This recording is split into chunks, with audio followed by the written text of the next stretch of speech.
Joining me now, two members of the Senate Foreign Relations Committee, which will lead the debate on the Iran deal. Republican John Barrasso of Wyoming and the top Democrat on the committee, Ben Cardin of Maryland. Gentlemen, welcome back to Fox News Sunday. Thanks for having me. Well, you just were sitting here with me watching the interview with the two secretaries. Senator Barrasso, what's your biggest problem with the argument they made? Well, a couple of things. One is there is bipartisan skepticism about this deal, and there's a huge difference between even the framework of 3 months ago to the deal that just got released the other day, which is very complicated. The inspections that you raised, they were supposed to be anytime, anywhere, 24/7. Now it's going to be 24 days.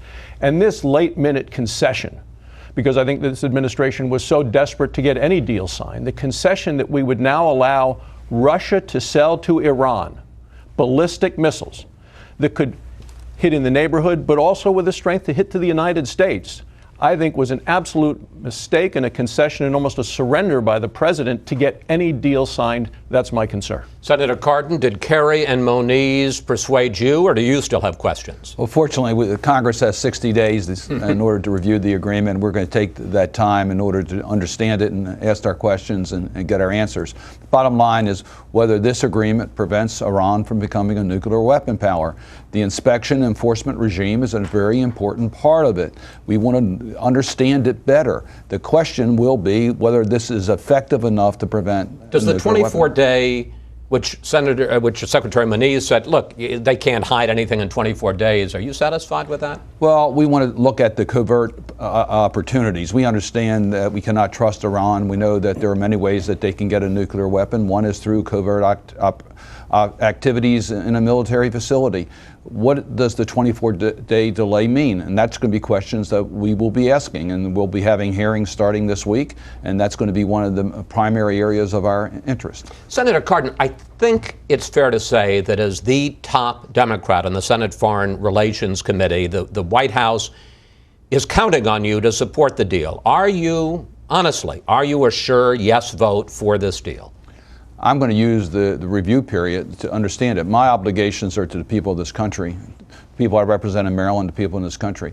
I'm going to do what's in the best interest of this country. I have to decide whether this agreement puts us at a better shot of preventing Iran from becoming a nuclear weapon state or not. And that's going to be how I evaluate it. So they shouldn't count on you at this point. It's not a matter of what party I belong to. It's not a matter of supporting the president. The question is what's in the best interest of this country. President Obama said that there are two options, either this deal or another war in the Middle East. Senator Barrasso, what's your alternative? Well, my alternative was to say, look, I'm most interested in the security of the American people. That is a false choice that the president brings out. It is scare tactics to try to get this approved. My alternative is a better deal. But when you're so desperate or eager to make a deal, sometimes you make decisions and concessions that should not be made. 2 years ago, we had Iran where we wanted them because specifically of the sanctions that the Senate imposed. The president opposed those sanctions. We insisted. That's what brought Iran to the table in the first place. It was in their enlightened self-interest to deal with us. But when the president then takes other restrictions off of the table as in terms of a true threat to Iran, that strengthens their hand, weakened our hand, which is why I think we have this deal today.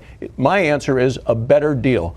Go back and make a better deal by increasing the sanctions, not removing them. But while the sanctions Senator Barrasso, brought Iran to the table, they didn't stop Iran's nuclear program. Let me put some stats up. When President Bush started going after Iran in 2003, they had 163 centrifuges.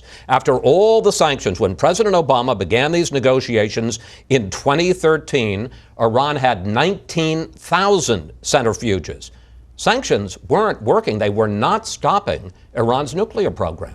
Which is what tells you if you give them more money, they're not going to use it for the better interest of the people of that country. They're going to use it for terrorism. They're going to use it to continue to develop. You're missing the point, sir, respectfully. The point is we had sanctions on them. The economy was badly hurt, and they went from 100 centrifuges to 19,000. Because their focus continues to be becoming a nuclear power. So how are more sanctions going to work? They're going to cheat. We know that. They do that. They're going to use the money for terror.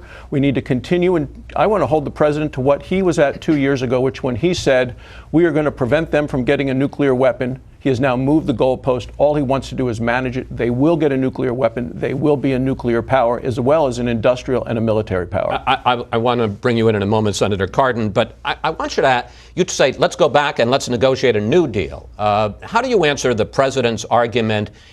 If Congress disapproves this deal, you're going to end up with the worst of both worlds. Here's what the president said. Without this deal, there would be no limits on Iran's nuclear program. There would be no monitoring, no inspections. The sanctions we rallied the world to impose would unravel. The president's point is the sanctions will be gone because a lot of our international partners aren't going to go back to the table. They've negotiated a deal that they're satisfied with. Iran will be free to ramp up its nuclear program, and the U.S. will get the blame. But the president says if they don't comply, he's going to have snapback sanctions. So how can he say that the snapback sanctions will actually be effective if he says sanctions don't matter? The president's also saying that no matter how terrible the deal might be, it's better than the alternative of war. No matter how badly they have come up with this deal, no matter how many concessions they have made, it's better than the alternative. I think it's a false choice. Senator Cardin? Well, first, Chris, the reason sanctions worked is because the U.S. showed leadership, and then we got the international community to go along with us, and we started crippling Iranian economy. For us to make sure there's enforcement, the snapbacks are very important.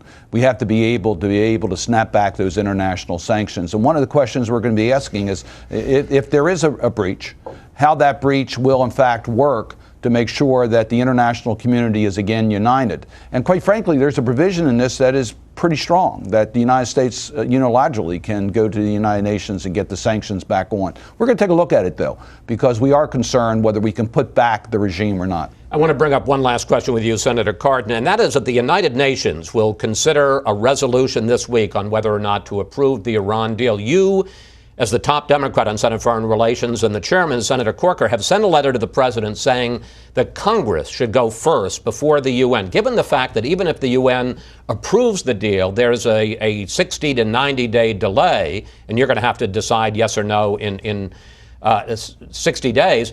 What difference does it make who goes first? And is the fact that the White House is insisting on taking it to the UN before Congress votes, will that alienate Democrats who might vote against the president? Well, this is a process issue. We're going to review the agreement on its substance. That's going to be our key as to whether this agreement makes our country safer from nuclear Iran or not. That's going to be the main, this is going to be the focus of it.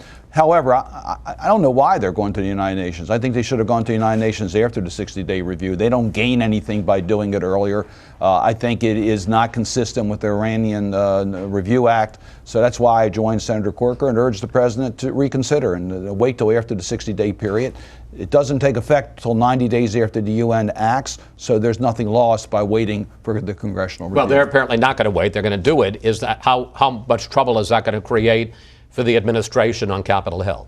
Bottom line is, does this agreement prevent Iran from becoming a nuclear weapon power or not? That's going to be the review standard. Senator Barrasso, quick final word. Well, I talked to Samantha Powers, the UN ambassador, on this issue. She said the greatest weakness of this whole deal is the complexity. What's the rush? The American people have a right to see what's in this and to weigh in. This has been hidden. It's online. Well, it has been hidden. Chuck Schumer in one of the reports today said he's going to read it over the recess. He hasn't gone through it yet. Members haven't had a chance. 158 pages. But you haven't voted on it yet either. We want to have an opportunity for the U.S., the people, the elected representatives I don't understand. You're saying 60 days isn't enough? I say 60 days is enough. The president shouldn't go to the United Nations before the 60 days. We need to go home over the recess, listen to our constituents. I was in Wyoming yesterday, got an earful about why this is so bad and a risk to the United States national security. We have the time, but the president shouldn't do an end run around Congress and the American people to go to the Security Council of the United Nations before we act. Senator Barrasso, Senator Cardin, thank you both. Thanks for coming in. Obviously, we'll stay on top of this. Thank you. Thanks. When we come back, we'll go live to Chattanooga for the latest on that deadly shooting rampage in Tennessee. Now, another victim is dead.